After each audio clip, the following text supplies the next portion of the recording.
Well, blink and you miss it. That's how some small Florida towns feel when you drive through. For hundreds of drivers, the tiny town of Lawtey is a place they will not soon forget. That's because it's where they got a special kind of Florida souvenir. We're talking about traffic tickets. You know, those are always fun, right? Here's On Your Side's Ann Schindler.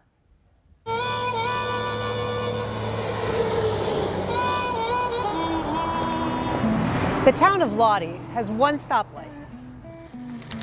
It's got one Dollar General. It sometimes feels like the middle of nowhere. But for such a small town, for years, it has a national reputation. Speed traffic. Shane Bennett is the town's police chief. I'm from Lawtey. A lot of churches, everybody knows everybody, a lot of people are kin to everybody.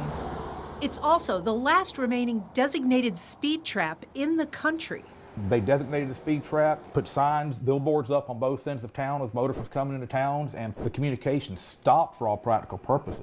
There used to be 3 speed trap towns along this stretch of U.S. Highway 301. But the town of Hampton disbanded its police force following a corruption probe. And Waldo dissolved theirs in the wake of a ticket quota scandal. Lawtey is the last man standing. I don't think it's right. Randy Atkins travels 301 frequently. And once you come in there and slowing down for it, that's when they get you.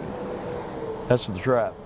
But when I come through there, I do 40 or 45. Lawrence Thompson has been driving in Lawtey for 30 years. Even his son knows the town's reputation. Daddy, slow down. You'll get a ticket. I said, Daddy, you'll get no ticket.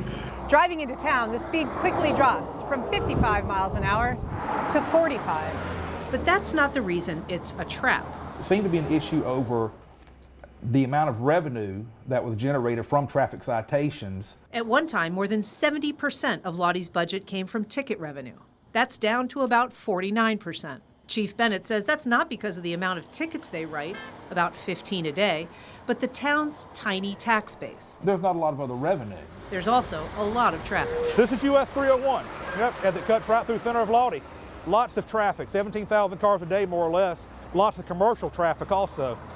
Yeah, it gets really noisy out here. US 301 has become a de facto interstate down the spine of Central Florida, and the motorists aren't all from out of town. Actually, I think it's my cousin driving.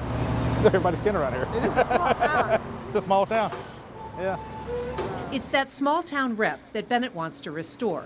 About a year ago, he formally asked AAA to remove the speed trap label. No one wants that to have a negative reputation where people think that they're coming through here and they're being fleeced by the local police. He says the agency was receptive and asked a bunch of questions. He hasn't heard much since then, but he hopes the agency is ready to move on. I think it's time to move forward. I just don't think it's a fight that we should continue to have. Now, if he's successful, the chief hopes that the only thing you have to worry about getting stopped by in Lawtey is the traffic light. Ann Schindler, First Coast News, On Your Side.